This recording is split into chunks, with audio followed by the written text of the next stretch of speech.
Tinatanggap ko ang aking kamatayan ng bukal sa aking kalooban. Ngunit gusto ko lang malaman ninyo na hindi kami mga tulisan. Gaya ng paratang ng mga Amerikano, kami ay mga kawal ng tanggol sa ating inang bayan. Hindi kami mga tulisan, kundi mga kawal na republika. Mabuhay ang kalayaan. Today, we're diving deep into the story of Macario Sakay, a figure many may not have heard enough about.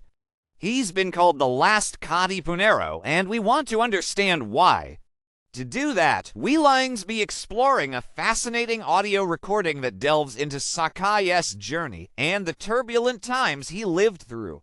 It really sets the stage for understanding who he was and what he fought for. Our goal is to uncover why some consider Sakay a forgotten president and, most importantly, grasp the meaning behind his fight and the legacy he left behind. Sakay's story begins in Tondo, where he was born into poverty. His early life was a testament to resilience, working as a carriage maker, tailor, barber, and even a theater actor. Each job reflected his determination to survive against the odds. It was through theater that Sakay's path crossed with Andres Bonifacio, a pivotal moment in his life. The stage became more than just a place for performance. It was a platform for activism, where plays exposed the harsh realities of Spanish colonial rule and ignited a shared desire for change. Sakay was there from the start, a founding member of the Katipunero, Bonifacio's secret revolutionary society. The two were close, their bond forged through a common purpose. Sakay wasn't just a participant, he played a crucial role in planning attacks against Spanish forces, contributing to victories that once made independence feel within reach. But then came the Americans. After Spain ceded the Philippines to the U.S. through the Treaty of Paris, the fight for freedom took on a new face.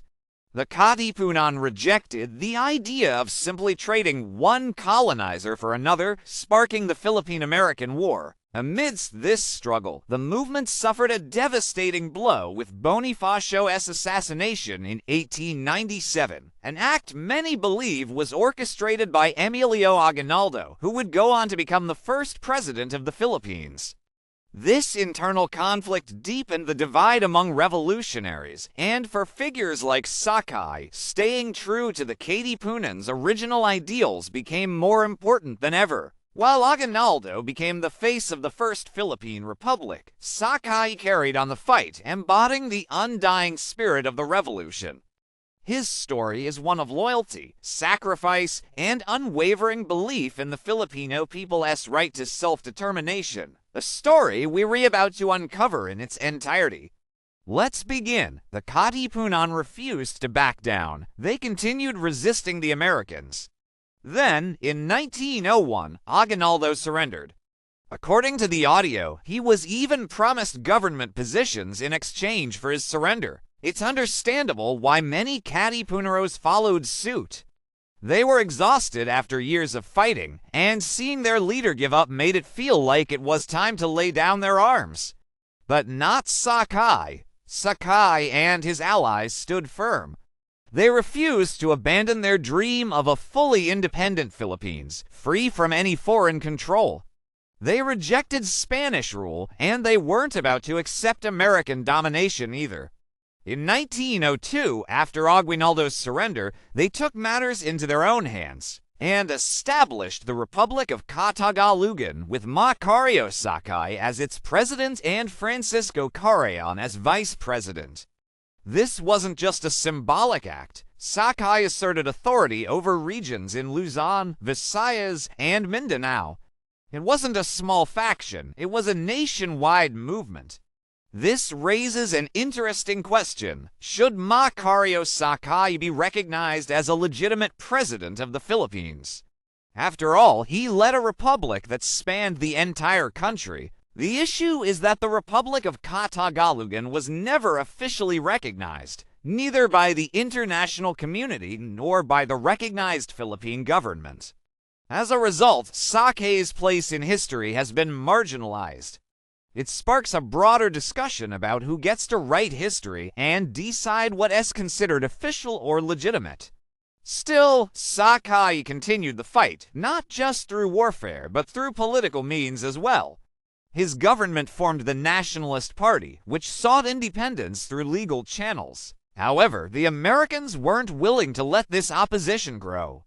In 1902, they passed the Brigandage Act, criminalizing any resistance to American rule. Suddenly, Sakay and his followers weren't seen as freedom fighters anymore. They were labeled outlaws and bandits, part of a deliberate effort to delegitimize their cause. One story from the audio highlights Sakay's unwavering dedication. After narrowly surviving an ambush while getting his hair cut by a river, he vowed never to cut his hair again until the Philippines achieved true independence.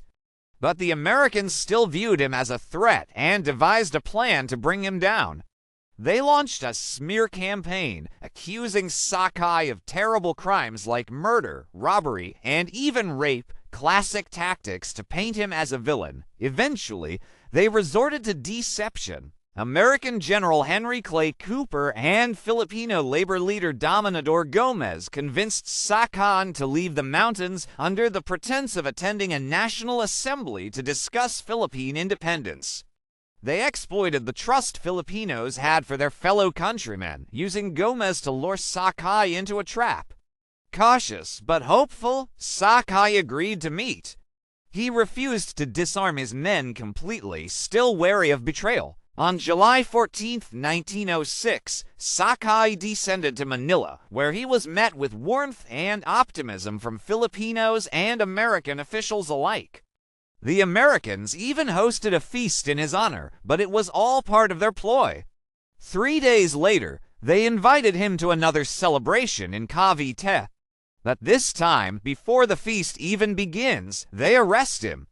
Sakay and his companions are taken into custody, a complete betrayal of trust. What happens next is heartbreaking. He's put on trial in Cavite, accused of bandolerismo, banditry, the very label the Americans had used to smear his name. They imprison him in Old Bilibid Prison, now Manila City Jail, and on September 13, 1907, he's sentenced to death by hanging. It's a tragic end, but the audio plays a recording of his final words, and they're incredibly powerful. He said, "Sooner or later, all of us must die, so I will face death calmly. But I want to tell you that we are not robbers or bandits, as the Americans have described us. We are real revolutionaries who want to defend our motherland. Farewell, and may our independence be born again in the future. Long live the Philippines." Chills. He faced death with such dignity. The audio makes a compelling case. His story deserves far more recognition. Sakay was brave, unwavering in his fight for freedom, and stayed true to the ideals of the Katipunan until the very end. He never gave up. We cannot forget Macario Sakay, the last Katipunero. So let's recap what we've explored today. We traced Sakay's journey from humble beginnings to his involvement with the Katipunan alongside Andres Bonifacio. We examined his leadership of the Republic of Katagalugan and his continued resistance, even after Aguinaldo surrendered. And finally, we delved into his capture, controversial trial, and execution, where he was branded a bandit, when in reality, he was a freedom fighter. Now, I want to leave you with this question. Should Macario Sakay be remembered differently? Think about everything we've discussed. What does it mean to be a hero or a bandit? Who applies these labels, and who decides what becomes official history? Sakay's story challenges us to look beyond the surface, to question the narratives we've been told, and to consider the complexities of those who fought for freedom. Sakay was more than just a rebel. He was a fighter, a leader, a president, a martyr. He deserves to be remembered. It's up to us to keep his story alive and understand his true place in history. So go out there, learn more, question everything. And never forget the story of Macario Sakay, the last Katipunero. Thanks for joining this deep dive. We'll see you next time. Bye.